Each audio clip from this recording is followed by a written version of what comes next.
So today, 423 Central Avenue Northeast, brief history. And it must be brief because it's a lot of years that this property has been in use.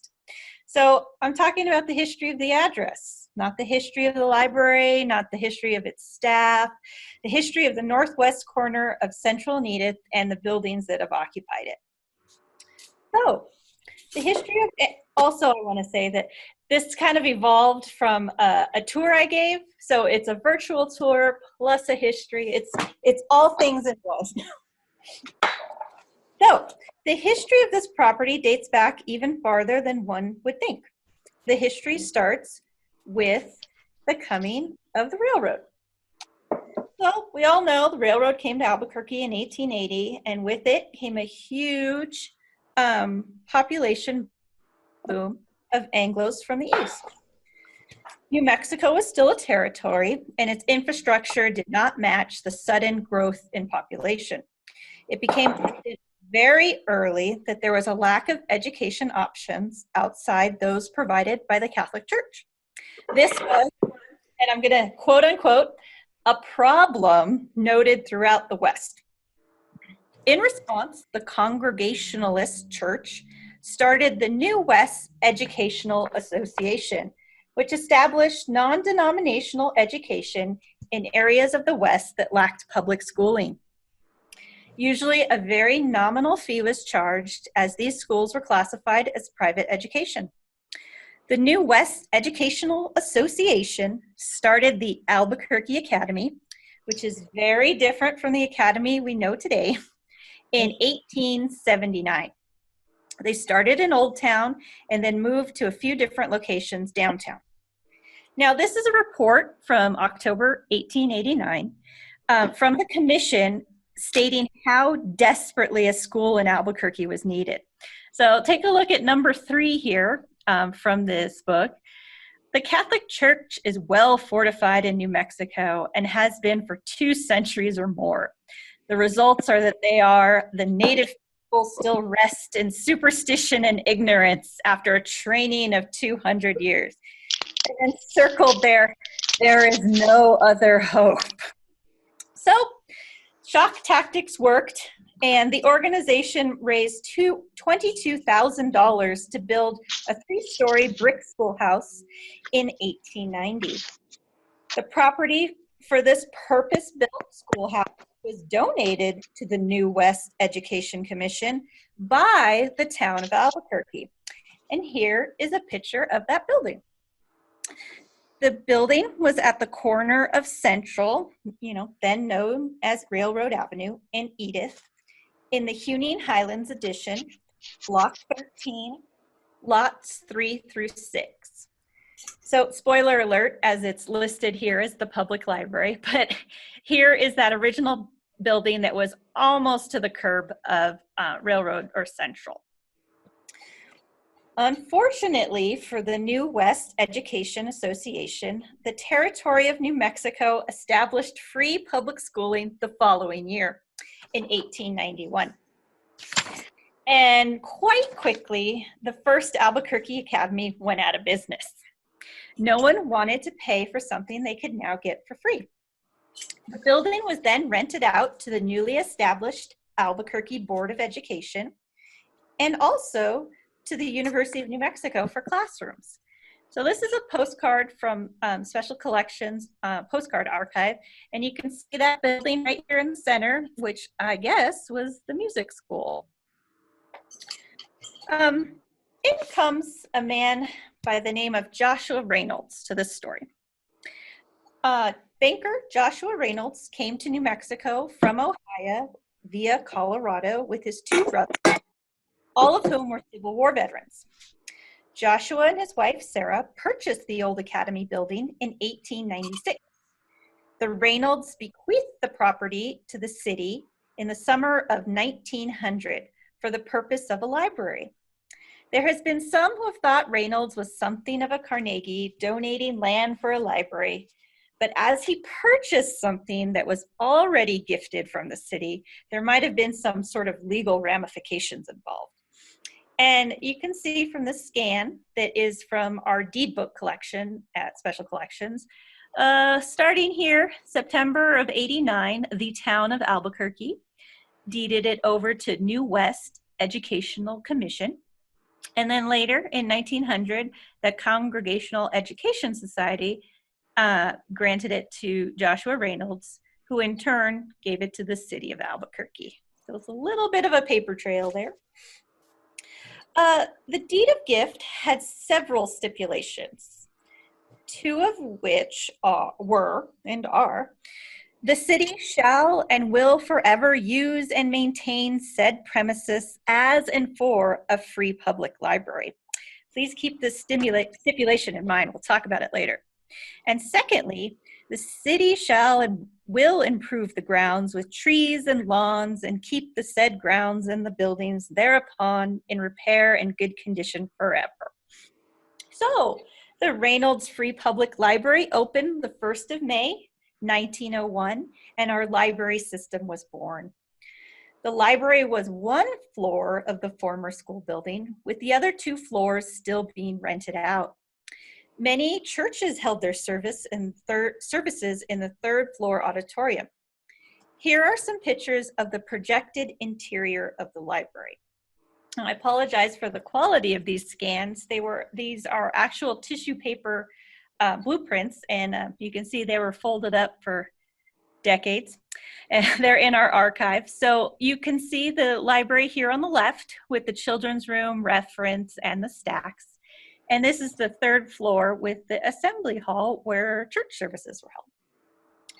We don't know exactly what the interior looked like, as we have no photographs of it or even any descriptions. So here's some later pictures of the Reynolds Library.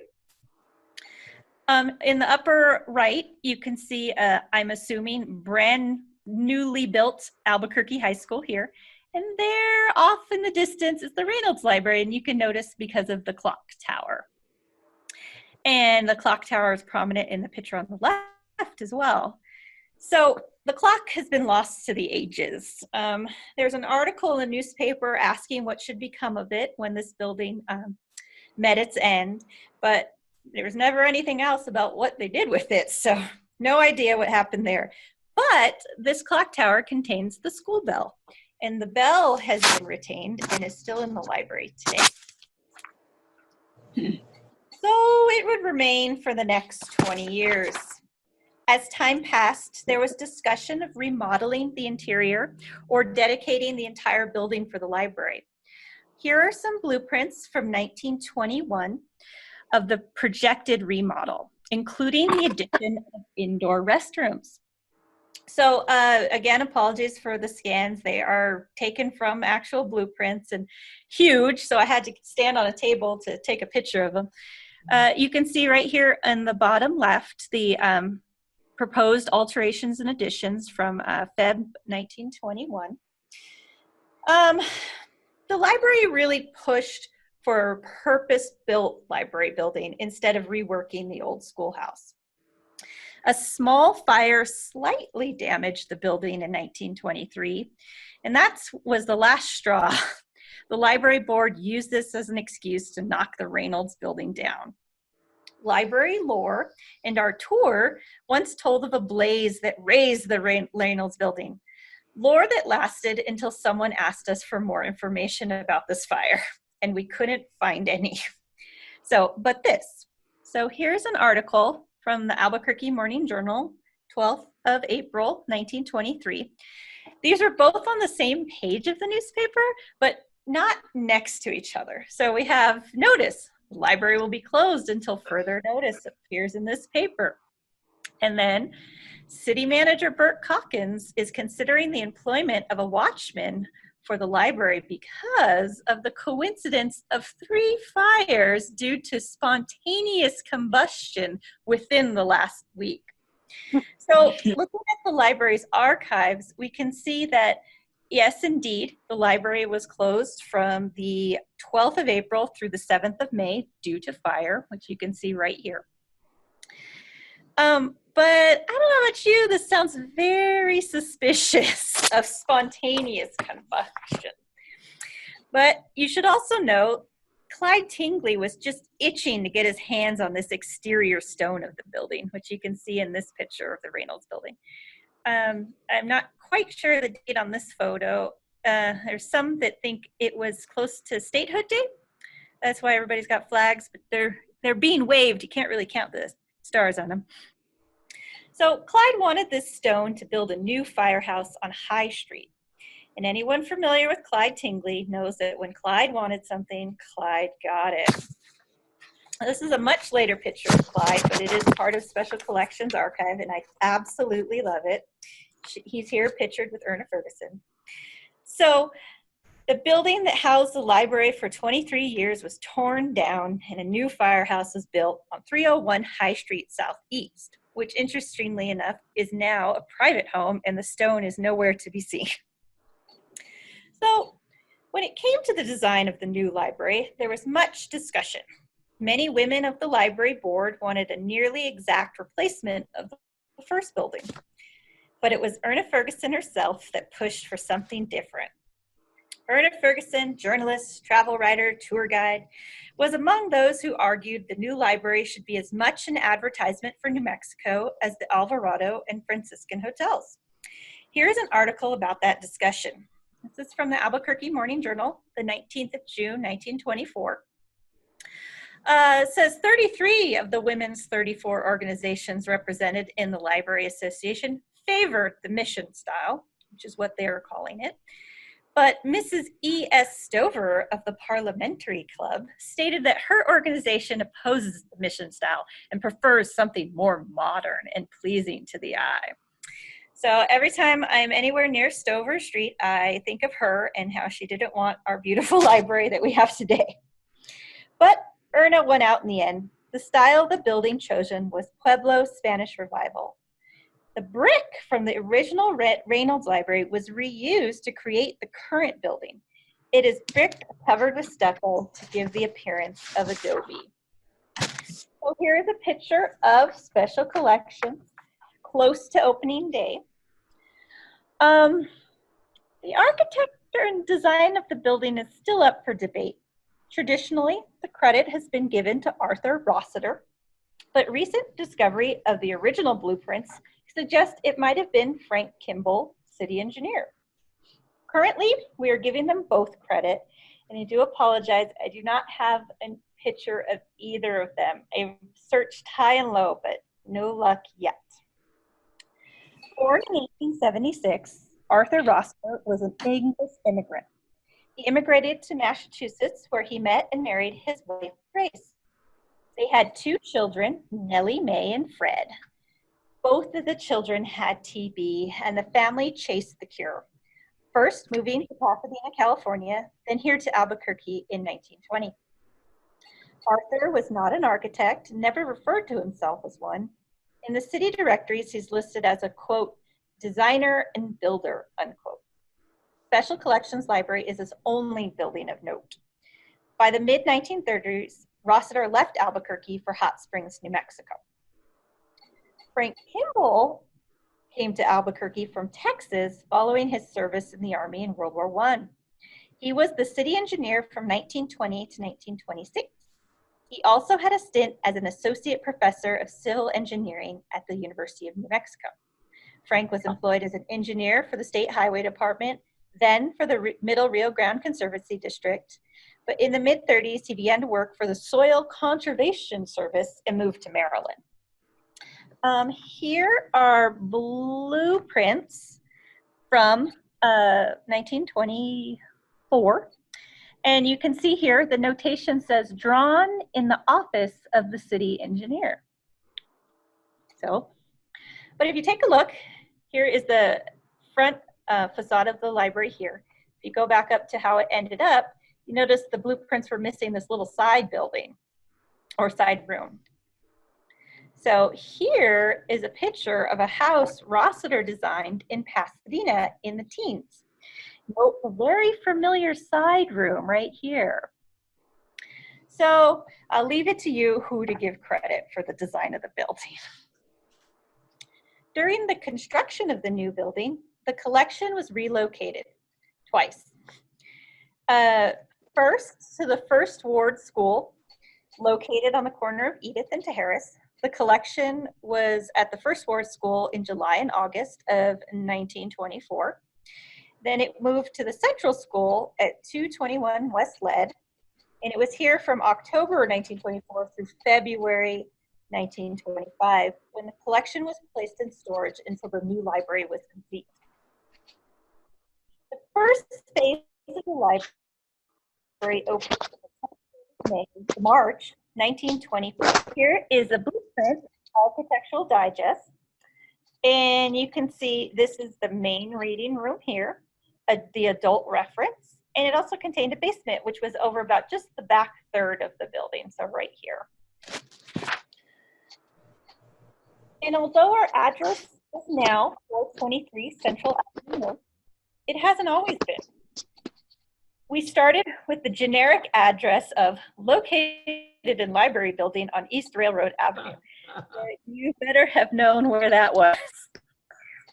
It took until 1908 for us to get a cross street, northwest corner East Central Ave, North Edith. It wasn't until 1947 that we got numbers associated with the address. There's 423 East Central. But the most surprising of all to me is our address as we know it today did not come to us until 1983. Central Avenue Northeast. This surprised me because the rest of the city had two-letter quadrants in 1951. So the history of this building follows the property follows the patterns of Albuquerque history. 1901, establishment of the library followed the railroad boom. 1925, building the original portion of the library was concurrent with the arrival of tuberculosis patients and the families looking for healthier places to live. Our first edition came in 1947, coincides with the end of the war and the advent of the national labs. Our second edition came in 1951 and coincides with the baby boom. And so that picture there on the right is of Box Hall when it was open for a book fair in the 50s. So in addition, the building has had two major renovations. The first, 1977-78, New Main, built downtown in 1975, and Old Main became Special Collections, opening in 1978. Housing collections focused on family history and the history of Albuquerque in the Southwest. Our second renovation came in 2010-2012. The genealogy collection was moved downtown to the main library, and Special Collections focus became the history and culture of Albuquerque and New Mexico. We're going to talk more about these additions and renovations as we travel digitally through the library.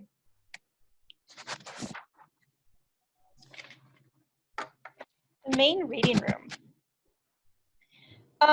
Here is a picture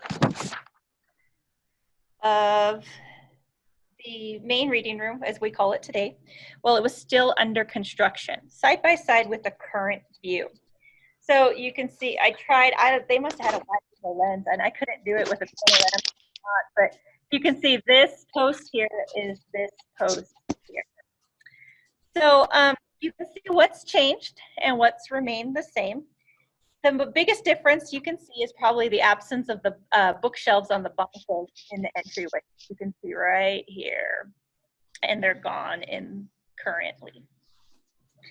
So while the building design is up for date, we know the interior design for sure was superintended by Gustav Baumann. Here's an article from February 18th, 1925, when agreeing to take on this commission. And that was just a little more than a month before the library opened. So this included the design of the furniture and the interior paint designs. So these chairs were designed by Baumann, but manufactured by the Breese Furniture Company. The backs of these chairs were said to represent wind and rain waves. We have just 4 of these chairs remaining, and we keep them off display. Gustav Baumann's lasting contribution to the library would be his interior paint work. So this includes murals above the fireplace and around the front door. decoration of the posts and the design on of the wall paint. Here's a picture again from that September 1925 issue of Architectural Digest, highlighting the fireplace, quote, decorated with Indian designs, unquote. If you look above the front doors as you exit Special Collection, you can see the unrestored signature of Gustav Baumann. Here's a picture of the original location of the circulation desk. This is the only known picture of the interior of the library before 1947. Pictured is staff member Elizabeth Kuntz sometime in the 1930s. So important to note is the original north wall that we've since lost. It had windows. So this is the north wall here. And this is a current picture taken at approximately the same angle. So looking back at that picture from Architectural Digest, you can see the original bancos in the library. They weren't just in the front entry, they were along the sides, sectioning off the library. So this corner was children's, this was adult, and then back here were the stacks. So they were gone by approximately 1949, these ones here. But you can see the ghosts of them on this post today. You can see right here is where the banco used to sit. The main reading room currently houses 3 paintings. The first is located on the east wall. The Erna Ferguson portrait was painted by physician James Carr and was painted from life. It was gifted to the Erna Ferguson Branch Library, who in turn gifted it to Special Collections. Not my favorite picture of Erna Ferguson. She is mighty stern looking, but we hang it on our wall due to the effort Erna put into making the library what it is today. Located on the north wall is Carl Reddin's Enchanted Mesa. It was rediscovered in the basement of Old City Hall in the 1950s. The original hung in the library from 1958 to 1975. The current version hanging in the reading room is a reproduction. When the main library opened in 1975, the fate of 423 Central hung in the balance, and the Reddin was transferred to the Albuquerque Museum. Our third painting is Fremont Ellis's The Old House at Chimayo. This was purposefully painted for the library as part of the WPA program. We have a copy of the letter from the WPA granting us this painting in 1934. The Ellis that hangs today is also a reproduction, the original being transferred to the Albuquerque Museum in 1998. Our furniture also came to us through the WPA program, but not in the way we once thought. So we thought they came to us as part of this project, and I circled here, building additional oak furniture, public counter at Albuquerque. But while I was researching this talk, I found this picture. So we can see right here is the Baumann furniture with the wavy back chairs, and it's much, much darker than our current furniture. And I don't know about you, but these kids don't look Depression era 1930s teenagers. And you look closer at it, we see My Friend Flicka here on the table, which wasn't published until 1941. And this woman right here, this is the bookmobile driver. And there wasn't a bookmobile in Albuquerque till 1947. So if we can only assume this happened, the new furniture came to us between 1941 and 1947. I couldn't find any paperwork regarding the chairs, but they were mentioned in the 1977-78 renovation. So they appear to come to us and built from WPA designs, but not until the late 40s. So looking back at that 1934 WPA project, we see the purchase here of 30 gallons of white paint. We don't know for sure when it happened, but by 1949, the Baumann murals were painted over. You can see the corner, this is the southeast corner of the library, and the murals are gone. As the library added additions, the main reading room got increasingly dark. So the solution was to paint it white. So luckily, the Bauman decorations were brought back in the 77, 78 renovation, with the restoration being done by Philip Marshall. They were restored based on photographs and scraping off decades of layers of paint to rediscover the original colors. So another item of note in the main reading room are the windows. The majority of the glass is original to the 1925 building. You can tell where the original glass is because of the wavy refraction when the sun shines through it. The glass in these windows was all water cooled. Speaking of windows, there has been much discussion on what the design of these windows is. Frank Lloyd Wright, Craftsman, Arts and Crafts, Prairie. I did a little bit of research about it, but could not find any windows with this exact design. And they are designed exactly as they appear in the original blueprints. As additions were added to the building, the windows were reused and placed on the new exterior walls. And you can see from this picture the holes where the windows used to be, right here and then right here. Other things of note in the main reading are the Nancy Kolakowski rugs in front of the fireplaces that came to us in the 77, 78 renovation, and the current chandeliers, which were also installed in the renovation. They were modeled after the original light fixtures and replaced the previous mid-century modern lighting, which you can see here on the right. So, center for the book in the press room. The press room was part of the original library's footprint, built in 1925. And you can see it here, again, from that wonderful article in Architectural Digest. These are originally doors, but have since been transformed to interior windows. Like I said, that was adult reference at first, but this article from 1935 states how the children's room was moved, the children's department was moved into that area.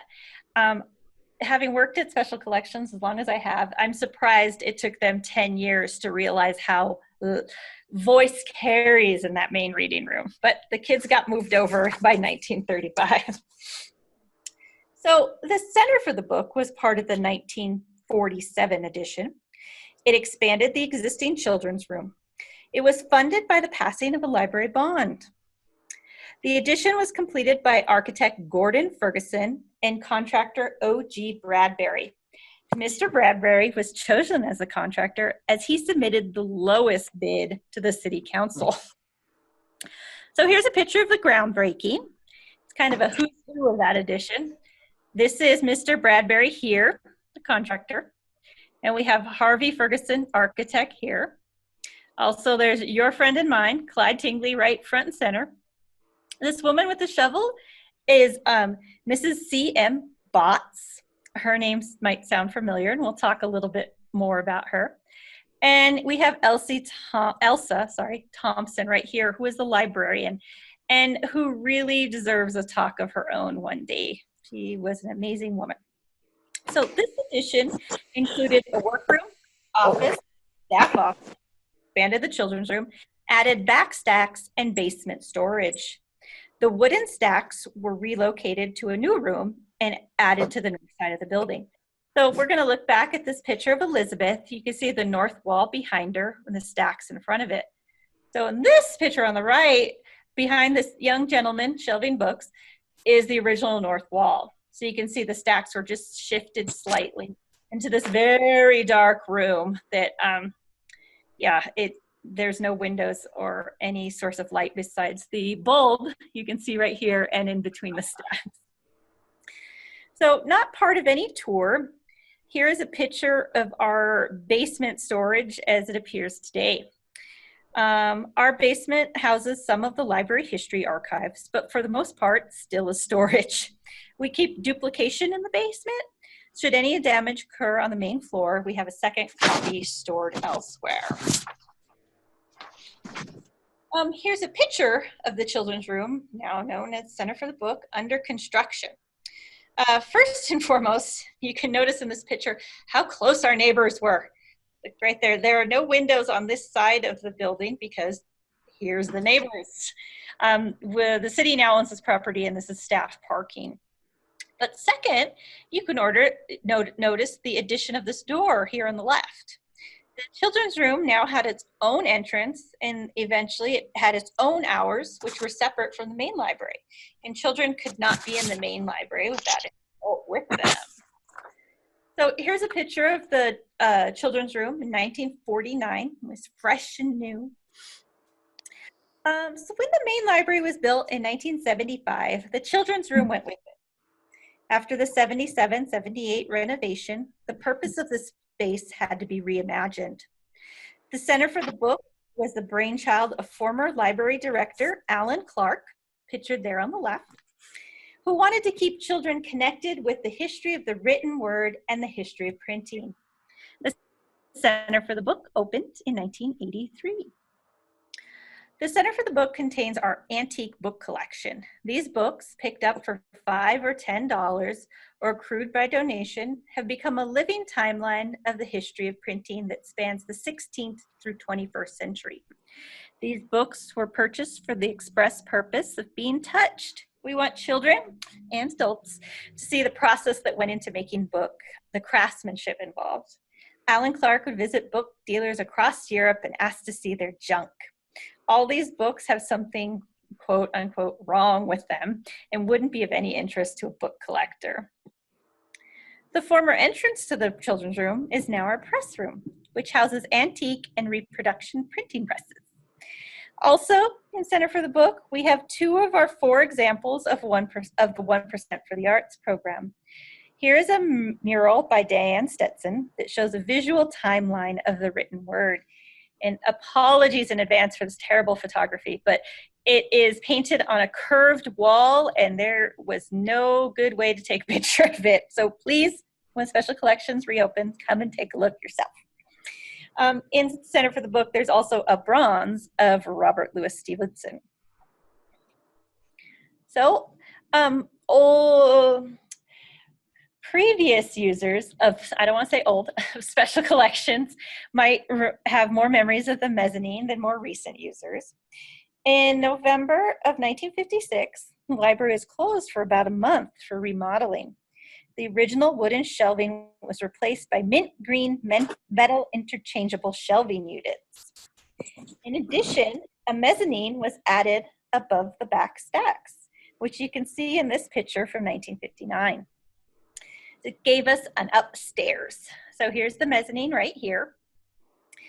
And you can also notice the enchanted mesa hanging on the wall behind the circulation desk. These shelves and the mezzanine are still what's in use today. And I wasn't kidding, they're mint green. So remember me saying O.G. Bradbury lowballed the bid for the children's room edition? Well, as such, the library board demanded the difference from the city since the money came from a library bond.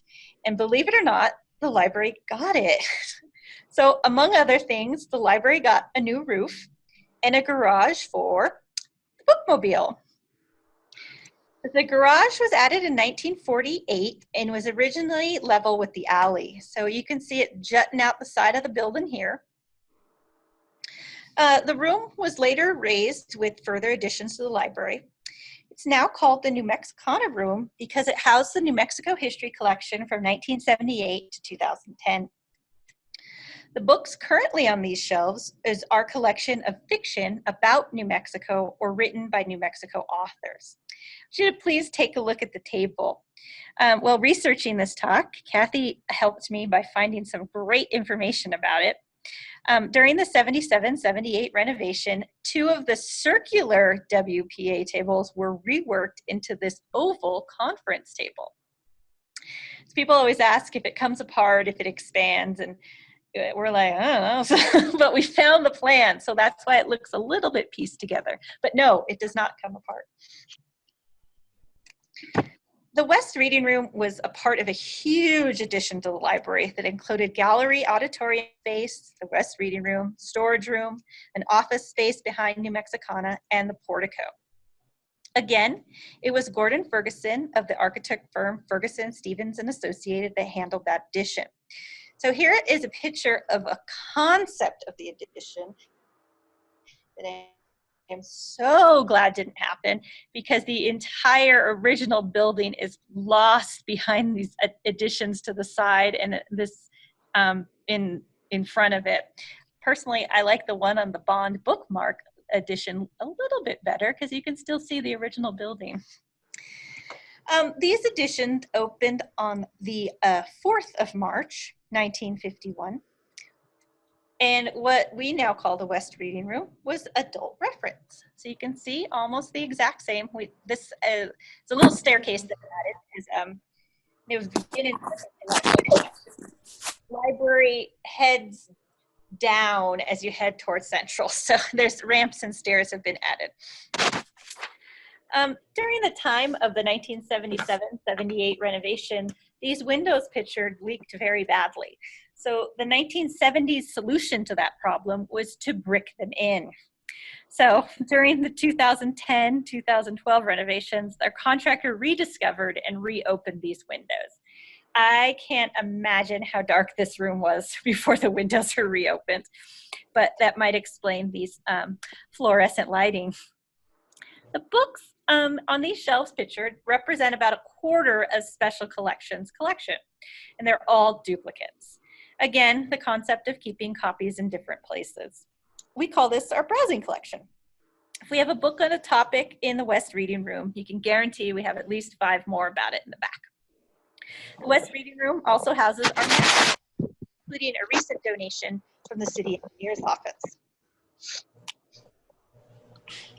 1977-78 renovation. As I mentioned, the main library was opened in 1975. At that point, it was unclear what the future of this building would be. The old girl was beginning to show her age. And I'm not sure the date on this postcard, but you can see the posts are looking a little run down. This landscaping's gone wild, holes in the grass. As early as 1974, the Genealogy Club of Albuquerque, which met and housed their collection at the Erna Ferguson Library, suggested that Old Main house a genealogical and local history collection. But instead, the city decided to move the transit department into this building. So, but you remember our original deed of gift, stating that the city shall agree to maintain and use said premises for a free public library forever? Well, forever was shorter than anticipated. The heirs of the Reynolds family did step forward to remind the city to a symbolic, well, according to this article, not so symbolic, chaining of the doors until the city stated Old Main would remain a library.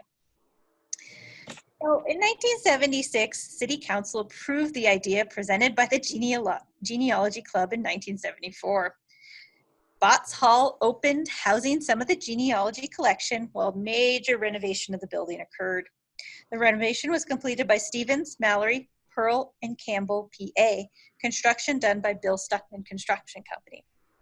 This renovation included some things we've already touched on: the restoration of the murals, installation of replica light fixtures, plus real wheelchair ramps, an elevator, which this 3-level library did not have before 1978, bookshelves closing off the back stacks, and the replacement of the metal front doors with wooden ones more reflective of the original doors.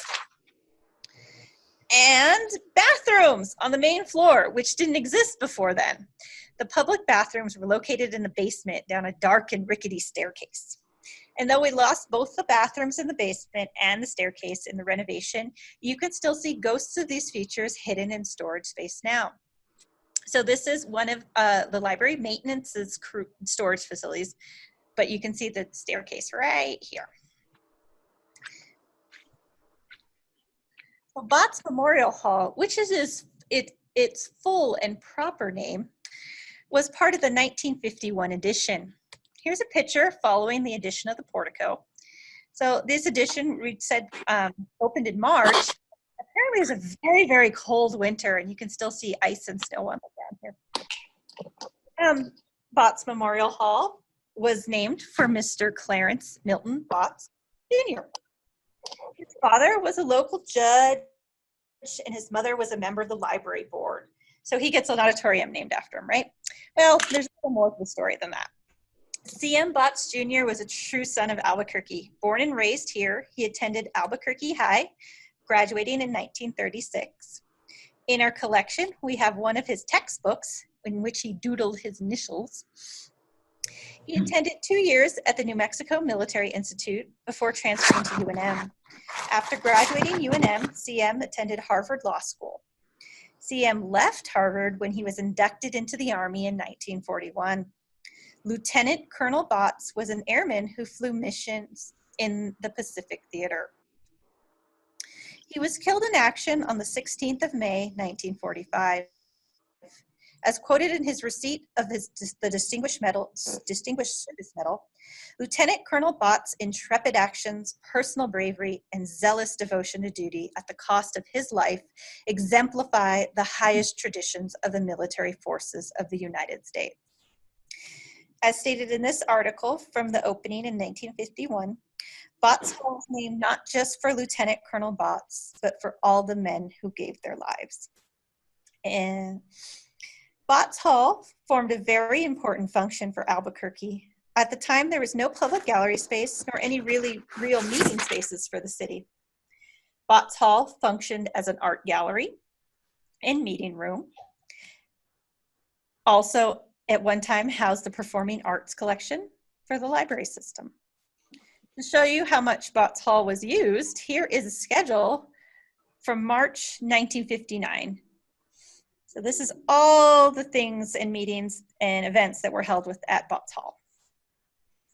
So here's a picture of Botts Hall in 1950 during a book fair. And you can see this is the original doors, but you'll see that something is missing here. It's the vestibule, which was added in the 2010-2012 edition. Botts Hall also holds tapestries done by Nancy Kolakowski. And the books in the East Cabinet are part of the Center for the Books collection. Multiple editions of Don Quixote in many different languages. If you look at the bottom here, these blue volumes is a Braille edition.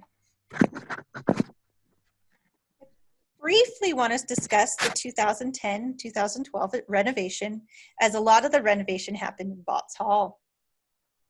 It was handled by Cherry C. Reams Architects, PC, and Crown Builders, J.B. Henderson. Botts Hall had a major acoustic additions added, including treatments on the wall and addition of that vestibule. The remodeling efforts in other parts of the library, quote, included some thermal improvements, as well as power, data, and fire alarm upgrades to meet current codes and library functions, unquote. At this time, the historic mystery windows were also refurbished. To quote further from their website, quote, the city also wished for a more water-efficient landscape design that was both respectful of the building and the neighborhood. The landscape had to fit into the surrounding historic context and be xeric enough to save on water usage and maintenance, unquote. But remember, that needed gift, that quote, the city shall and will improve the grounds with trees and lawns and keep the said grounds and the building thereupon in repair and good condition forever, unquote. This is why Special still has grass, but a lot less than it did before. It was through a generous bequest to the library that we were able to complete the 2010-2012 renovation.